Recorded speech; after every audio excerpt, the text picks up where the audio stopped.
if people start to have that realization, it could be quite lonely. I know in a previous program we made together, you talked about in your childhood, actually, you felt quite lonely in having certain questions and beginning of realizations. And it was helpful for you to move into a practice that obviously resonated, connected with you, so you could develop with more confidence and find your feet, if you like, in a new way of seeing reality. So it seems to me that people, they can meditate on their own, and of course you close your eyes, you go within. That's very much, it is going within. But there's also very helpful having a community, or having a teacher, or having some kind of support that you can also interrelate with. Definitely. Definitely. That loneliness is separation. It's the pain of humanity. People feel separate, self-contained, responsible for themselves. Little me. It's a very lonely condition. And it's unnecessary. It's not really how things are. How things are is not lonely. How things are connected, singular, one, radiant, spirit.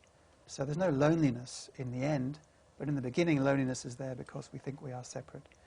But you're quite right to say that anyone who wants to approach spiritual practice sincerely, you need support. You need guidance, support, encouragement, skillful interpretation of practices. You need to practice, and you need the ability to ask questions and clear your doubts as time goes by.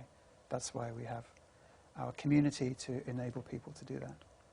Yeah, it's almost as if people have to search what's available in their area, somewhere near where they live, to find something that feels right for them, because there are different approaches, and we're all different in our own way, and we all have a unique path, don't we? Bear in mind, I said that meditation is, there are many, many different approaches to meditation.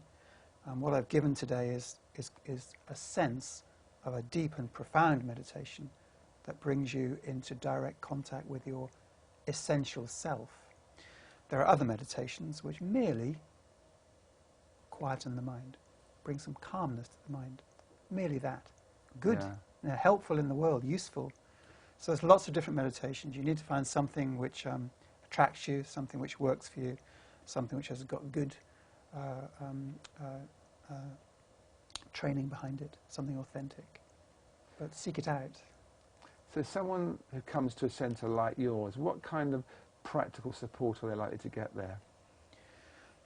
Well, a teacher, a teaching, clarity of teaching. Unfortunately, the world of spiritual seeking in yoga is very well cluttered, I think. And there are lots of different levels of quality. So you need a teaching which is credible, confident, authentic, embedded in deep, long practice, and where there's no ambiguity about it. So, and they are usually the ancient teachings, ones which have tested time across millennia. So that's best. And then, as I say, you need a teacher, someone who can interpret it and guide you. Then you need people around you who are doing it as well, so you can feel part of something and be supported. And presumably people, when they're with you, they talk about their experiences that come up during meditation, and that's helpful not only for other people to hear what they're going through, but also you can give them maybe some feedback on that, and why that experience came up and how to handle that. Because it must bring up deep feelings for some people.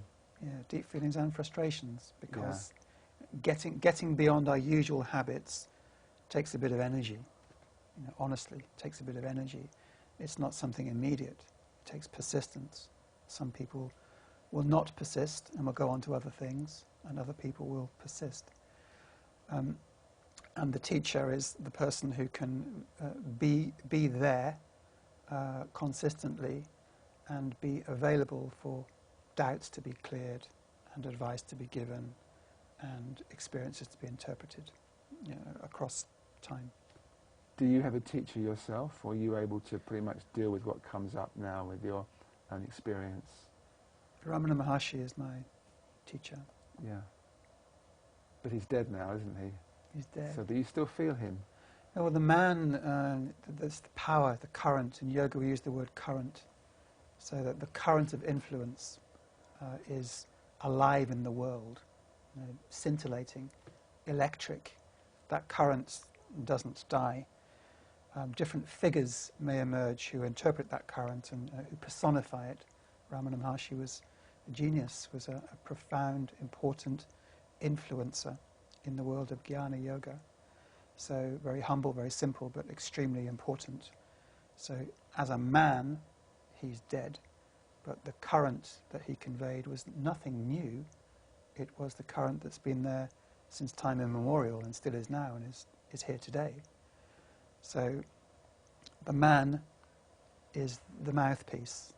Useful, valuable and important, but the current that the man embodies doesn't die with the man. Derek, thank you very much for coming along and talking to us today and doing the meditation. I think it's probably been helpful for a lot of people. And good luck with your centre. Thank you, Ian. And thank you very much for watching Conscious TV. I hope you've enjoyed the programme, and hopefully we'll see you again soon. Goodbye. Goodbye.